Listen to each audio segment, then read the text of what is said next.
ಪೊಲೀಸ್ನವ್ರ ಪರವಾಗೂ ನ್ಯಾಯ ಕೇಳಿರ್ತಕ್ಕಂಥ ಇತಿಹಾಸ ಈ ನಾಡಿನ ದಲಿತ ಸಂಘರ್ಷ ಸಮಿತಿಗಿದೆ.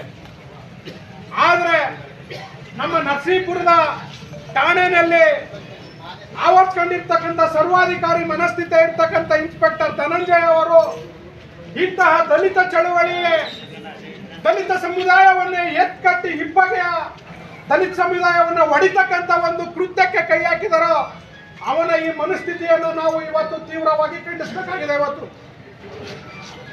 ನಾವು ಹುಡುಗಾಟಿಗೆ ಅಲ್ಲ ಇಲ್ಲಿ ಬಂದಿರ್ತಕ್ಕಂಥದ್ದು. ದಲಿತ ಚಳವಳಿ ಈ ನಾಡಿನಲ್ಲಿ ಯಾರೆಲ್ಲ ನೋವುಂಡಿದ್ದಾರೋ, ದೌರ್ಜನ್ಯಗಳನ್ನ ಅನುಭವಿಸ್ತಾ ಇದ್ದಾರೋ, ಅಸ್ಪೃಶ್ಯತೆಗಳನ್ನ ಅವಮಾನಗಳನ್ನ ಅನುಭವಿಸ್ತಾ ಇದ್ದಾರೆ, ಇವ್ರ ಪರವಾಗಿ ಧ್ವನಿಯಾಗಿರ್ತಕ್ಕಂಥ ಸಂಘಟನೆ. ಇಂಥ ಒಂದು ಸಂಘಟನೆ ಯಾವುದೇ ತಪ್ಪು ಮಾಡಿರ್ತಕ್ಕಂಥ ಇವ್ರು ತಪ್ಪು ಮಾಡದೇ ಇರ್ತಕ್ಕಂಥ ಇವ್ರ ಮೇಲೆ ಅಲ್ಲೇ ನಡೆದಿರ್ತಕ್ಕಂಥದ್ದು ಸರಿಯಾದದ್ದಲ್ಲ. ನಿಮ್ಮ ಮನಸ್ಥಿತಿಗಳು ಬದಲಾಗಬೇಕು ಅಂತಕ್ಕಂಥ ನಾವು ತಿಳುವಳಿಕೆಯನ್ನ ನೀತಿ ಪಾಠವನ್ನು ಹೇಳಲಿಕ್ಕೆ ಹೋದ್ರೆ ನಮ್ಮ ಸಂಘಟನೆಗಳ ಮೇಲೆ ದಲಿತ ಸಮುದಾಯವನ್ನೇ ಎತ್ಕಟ್ಟತಕ್ಕಂಥ ಒಂದು ನೀಚ ಕೃತ್ಯಕ್ಕೆ ಇವತ್ತು ನಮ್ಮ ಠಾಣೆಯ ಸಬ್ ಇನ್ಸ್ಪೆಕ್ಟರ್ ಮತ್ತೆ ಇನ್ಸ್ಪೆಕ್ಟರ್ ಅವರು ಮುಂದಾಗಿರ್ತಕ್ಕಂಥದ್ದು ದಲಿತ ಸಂಘರ್ಷ ಸಮಿತಿ ಯಾವತ್ತೂ ಕೂಡ ಕ್ಷಮಿಸೋದಿಲ್ಲ. ಇವತ್ತು ಅವ್ರನ್ನ ಕ್ಷಮಿಸ್ಬಿಡ್ತಾ ಇದ್ವು. ನಿಮ್ಮ ಮನಸ್ಥಿತಿ ಬದಲಾಗಿದ್ರೆ ಸರಿ, ಇನ್ ಮುಂದಾದ್ರೂ ನೀವು ಈ ತರ ಕೃತ್ಯಗಳನ್ನ ಮಾಡದೇ ಇದ್ರೆ ನಾವು ಸಹಿಸ್ತಾ ಇದ್ವು ಅಂತ ಹೇಳ್ತಾ ಇದ್ವು. ಆದ್ರೆ ಒಂದು ಜವಾಬ್ದಾರಿಯುತ ಸಂಘಟನೆ ಮೇಲೆ ಸಮುದಾಯವನ್ನೇ ಎತ್ಕಟ್ಟತಕ್ಕಂಥ ಕೃತ್ಯ ಮಾಡ್ತಾ ಇರ್ತಕ್ಕಂಥ ನಿನ್ನ ಮನಸ್ಥಿತಿ ಇದೆಯಲ್ಲ, ಇದು ಅದಕ್ಕಿಂತ ಹೆಚ್ಚಿನ ಪಾಯ್ಸನ್ ಇದ್ದಂಗೆ ಇದು. ಆ ಕಾರಣಕ್ಕಾಗಿ ನಿನಗೆ ಯಾವುದೇ ಕಾರಣಕ್ಕೂ ಕ್ಷಮೆ ಇಲ್ಲ. ಇವತ್ತು ನಾವು ಇಲ್ಲಿ ಮೈಸೂರು ಜಿಲ್ಲೆಯ ಎಲ್ಲಾ ತಾಲೂಕಿನಿಂದ ಪದಾಧಿಕಾರಿಗಳು ಇಲ್ಲಿ ಭಾಗವಹಿಸಿದ್ದೀವಿ. ಎಚ್ ಡಿ ಕೋಟೆಯಿಂದ ಬಂದಿದ್ದಾರೆ, ಹುಣಸೂರಿಂದ ಬಂದಿದ್ದಾರೆ, ನಂಜನಗೂಡಿಂದ ಬಂದಿದ್ದಾರೆ, KR ನಗರದಿಂದ ಬಂದಿದ್ದಾರೆ, ನಮ್ಮ ಪಕ್ಕದ ಚಾಮರಾಜನಗರ ಜಿಲ್ಲೆ ಎಲ್ಲಾ ತಾಲೂಕುಗಳಿಂದ ಬಂದಿದ್ದಾರೆ. ಆ ಜಿಲ್ಲಾ ಸಂಚಾಲಕರು ಬಂದಿದ್ದಾರೆ. ನಮ್ಮ ಮಂಡ್ಯ ಜಿಲ್ಲೆಯ ಈಗ ತಾನೇ ನಮ್ಮ ಮಂಡ್ಯ ಜಿಲ್ಲಾ ಪದಾಧಿಕಾರಿಗಳು ಬಂದಿದ್ದಾರೆ. ನೀವು ಈ 3 ಜಿಲ್ಲೆಗಳಲ್ಲಿ ಎಲ್ಲೂ ಕೂಡ ಇರಲಿಕ್ಕೆ ಸಾಧ್ಯನೇ ಇಲ್ಲ. ನಿಮ್ಮ ಮನಸ್ಥಿತಿಗಳು ಬದಲಾವಣೆ ಆಗಬೇಕು. ಆತ್ಮೀಯ ಬಂಧುಗಳೇ, ಏನು ನಡೆದಿದೆ ಅಂತಂದ್ರೆ ಕಳೆದ ತಿಂಗಳು 28ನೇ ತಾರೀಕು ಒಂದೇ ಕುಟುಂಬದ ಅಕ್ಕ ತಂಗಿಯರ ಮಕ್ಕಳ ನಡುವೆ ಜಾಗದ ವಿಚಾರಕ್ಕಾಗಿ ಸಣ್ಣದಾಗಿ ನಡೆದಕ್ಕಂತ ಒಂದು ಸಣ್ಣ ಕೃತ್ಯವನ್ನ ಮನಸ್ಸಿನಲ್ಲಿ ಇಟ್ಕೊಂಡು ವಾರಾನುಗಟ್ಟಲೆ 10 ಜನ ಯುವಕರನ್ನ ತುಂಬಲ ಗ್ರಾಮದ 5 ಜನರು ಮತ್ತೆ ಮಂಡ್ಯ ಜಿಲ್ಲೆ ಮಳವಳ್ಳಿ ತಾಲೂಕು ಕಲ್ಕುಣಿ ಗ್ರಾಮದ 5 ಜನ ಯುವಕರನ್ನ 8 ದಿನಗಳ ನಂತರ 5ನೇ ತಾರೀಕು ಠಾಣೆಗೆ ಅವ್ರು ಕೇಳದಷ್ಟನ್ನ ಕೊಡ್ಲಿಲ್ಲ, ಅವರ ಆಸೆ ಆಮಿಷಗಳನ್ನ ಪೂರೈಸಲಿಲ್ಲ ಅನ್ನೋ ಕಾರಣಕ್ಕಾಗಿ ಈ ತಿಂಗಳ 5ನೇ ತಾರೀಕು ಮತ್ತೆ ಠಾಣೆ ಕರೆಸ್ಕೊಂಡು ಅವ್ರ ಮೇಲೆ ಮನಸೋ ಇಚ್ಛೆ ಅಲ್ಲ ನಡೆಸೋದಲ್ಲದೆ ಅವ್ರನ್ನ 2 ದಿನಗಳ ಕಾಲ ಪೊಲೀಸ್ ಠಾಣೆಯಲ್ಲಿ ಅಕ್ರಮವಾಗಿ ದಿಗ್ಬಂಧನದಲ್ಲಿ ಇಟ್ಕೊಂಡು ಅವರು ಹೊಡೆದಿರ್ತಕ್ಕಂಥ ಏಟ್ಗಳನ್ನ ಹೊರಗಡೆ ನೀವು ಯಾರಿಗಾದ್ರೂ ಹೇಳಿದ್ರೆ ನಿಮಗೆ ಮತ್ತೆ ರೌಡಿ ಶೀಟನ್ನ ಕರಿತೀವಿ, ನಿಮ್ಮನ್ನ ಗಡಿಪಾರು ಮಾಡ್ತೀವಿ ಅಂತಕ್ಕಂಥ ಬೆದರಿಕೆಯನ್ನ ಹಾಕೋದ್ರ ಮುಖಾಂತರ ಅವ್ರನ್ನ 2 ದಿನಗಳ ಕಾಲ ದಿಗ್ಬಂಧನದಲ್ಲಿ ಇಟ್ಟಿದ್ರು.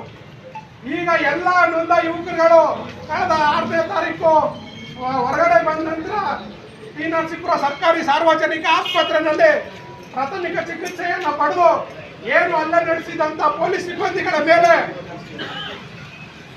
MLC ಪ್ರಕರಣವನ್ನು ದಾಖಲು ಮಾಡಿ ಕಳೆದ ತಿಂಗಳು 7ನೇ ತಾರೀಕು ನಂಜನಗೂಡು ಉಪವಿಭಾಗದ DYSP ಕಚೇರಿಯಲ್ಲಿ ಅವರು ದೂರನ್ನ ಸಲ್ಲಿಸಿದ್ದಾರೆ. ಮತ್ತೆ ತುಂಬಲ ಗ್ರಾಮದ 5 ಜನ ಯುವಕರುಗಳು ವೈಯಕ್ತಿಕವಾಗಿ ಸ್ವಪ್ರೇರಣೆಯಿಂದ ಅವರನ್ನೇ ಠಾಣೆಗೆ ಹಾಜರಾಗಿ ಸ್ವಯಂ ಪ್ರೇರಣೆಯಿಂದ ದೂರನ್ನ ದಾಖಲಿಸಿದ್ದಾರೆ.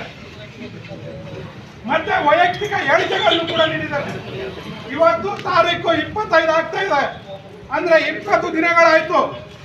ಇದುವರೆಗೂ DYSP ಅವರಿಗೆ ದೂರು ಸಲ್ಲಿಸಿ 20 ಕಳೆದಿದ್ರು.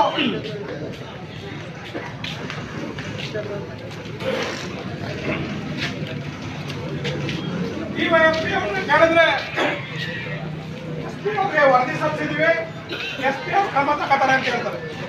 SP ಅವ್ರನ್ನ ಕೇಳಿದ್ರೆ ನಿನ್ನೆ ತಾನೇ ವರದಿ ಮಾಡಿದೆ, ನಾನು ಇಂಥ ತನಿಖೆ ಮಾಡಿ ಕ್ರಮ ತಗೋತೀನಿ ಅಂತಾರೆ. ನಾವು IG ಅವ್ರನ್ನ ಭೇಟಿ ಮಾಡಿದ್ರೆ ಖಂಡಿತ ಕ್ರಮ ತಗೊಳ್ತೀವಿ ಅಂತ ಹೇಳ್ತಾ ಇದ್ದಾರೆ.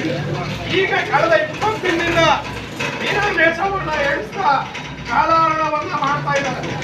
ಅದಲ್ಲದೆ ಏನು ದೌರ್ಜನ್ಯಕ್ಕೆ ಒಳಗಾಗಿದ್ರೋ ಅಂತ ಯುವಕರುಗಳನ್ನೇ ಕುಡಿ ರೌಡಿಗಳನ್ನ ಬಿಡೋದ್ರ ಮುಖಾಂತರ, ಹಣದ ಆಸೆ ಆಮಿಷಗಳನ್ನ ಒಡ್ಡೋದ್ರ ಮುಖಾಂತರ ಅವ್ರನ್ನೂ ಕೂಡ ಎತ್ಕೊಂಡು ಹೋಗಿ ಈವರೆಗೂ ಕೂಡ ದಿಗ್ಬಂಧನದಲ್ಲಿ ಇಟ್ಕೊಳ್ತಕ್ಕಂಥ ಒಂದು ನೀಚ ಕೃತ್ಯಕ್ಕೆ ಇವತ್ತು ಪೊಲೀಸ್ ಇಲಾಖೆ ಇವತ್ತು ಮುಂದಾಗಿದೆ. ಅದರಲ್ಲಿ ಒಬ್ಬ ಯುವಕ ನಮ್ಮ ಅಪ್ಪು ಅಂತಕ್ಕಂಥ ಸಂತೋಷ ಅಂತಕ್ಕಂಥ ವ್ಯಕ್ತಿ ಸಿಡಿದೆದ್ದು ನನಗೆ ಇವತ್ತು ನ್ಯಾಯ ಸಿಗಲೇಬೇಕು, ನಾನು ಯಾವುದೇ ಕಾರಣಕ್ಕೂ ಈ ಆಸೆ ಆಮಿಷಗಳಿಗೆ ಬಗ್ಗಲ್ಲ ಅಂತಕ್ಕಂಥ ದೃಷ್ಟಿಯಿಂದ ಇವತ್ತು ನಮ್ಮ ಪ್ರತಿಭಟನೆಯಲ್ಲಿ ಭಾಗವಹಿಸಿದ್ದಾನೆ. ಇಂಥ ಒಂದು ಸ್ವಯಂಕೃತ ಅಪರಾಧವನ್ನ ಇಡೀ ಜಿಲ್ಲಾ ಪೊಲೀಸ್ ಇಲಾಖೆ ಕುಡಿ ರೌಡಿಗಳನ್ನ ಕಟ್ಕೊಂಡು ಗುಂಡ್ರುಗಳು ಪುಡಾರಿಗಳನ್ನ ಕಟ್ಕೊಂಡು ಇವತ್ತು ನಡೆಸ್ತಾ ಇರ್ತಕ್ಕಂಥ ಈ ಮೈಸೂರು ಜಿಲ್ಲಾ ಆಡಳಿತಕ್ಕೆ ಒಂದು ಅಪಮಾನ ಮಾಡಿರ್ತಕ್ಕಂಥದ್ದು ಇಡೀ ನಾಗರಿಕ ಸಮಾಜ ತಲೆ ತಗ್ಗಿಸ್ತಾ ಇರ್ತಕ್ಕಂಥ ವಿಚಾರ ಆಗಿದೆ.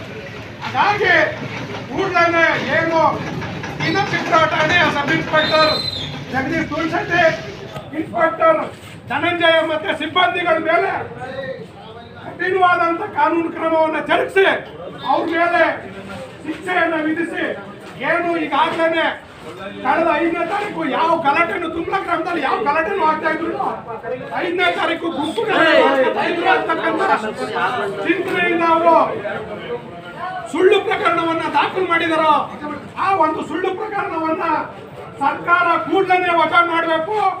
ಮತ್ತೆ ಯಾರೆಲ್ಲ ನೋಂದಾಯಿ ಯುವಕರಿದ್ದಾರೆ ಆ ಎಲ್ಲ ನೋಂದಾಯಿ ಯುವಕರಿಗೆ ಸರ್ಕಾರ ಕೂಡಲೇ ಪರಿಹಾರ ಕೊಡಬೇಕು, ಮತ್ತೆ ಅವರ ಕುಟುಂಬಕ್ಕೆ ರಕ್ಷಣೆ ಕೊಡಬೇಕು ಅಂತಕ್ಕಂಥ ದೃಷ್ಟಿಯಿಂದ ನಾವು ಇವತ್ತು ಈ ಹೋರಾಟವನ್ನು ಮಾಡ್ತಾ ಇದ್ದೇವೆ.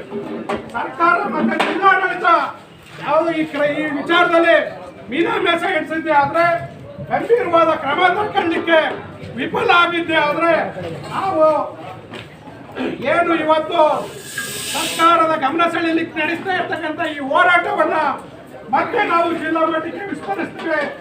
ಅದಕ್ಕೂ ಬರ್ಲಿಲ್ಲ ಅಂತಂದ್ರೆ ನಾವು ಟಿ ನರಸೀಪುರವನ್ನ ಬಂದ್ ಮಾಡ್ತಕ್ಕಂಥ ಒಂದು ಕೆಲಸಕ್ಕೂ ಕೂಡ ಮುಂದಾಗಬೇಕಾಗುತ್ತೆ ಅಂತಕ್ಕಂಥ ಎಚ್ಚರಿಕೆಯನ್ನ ನೀಡ್ತಾ ಈಗಾಗಲೇ ನಮ್ಮ ಪ್ರತಿಭಟನೆಯನ್ನ ಬೆಂಬಲಿಸಿ ತಾಲೂಕಿನ ಬೇರೆ ಬೇರೆ ಜಿಲ್ಲೆಯ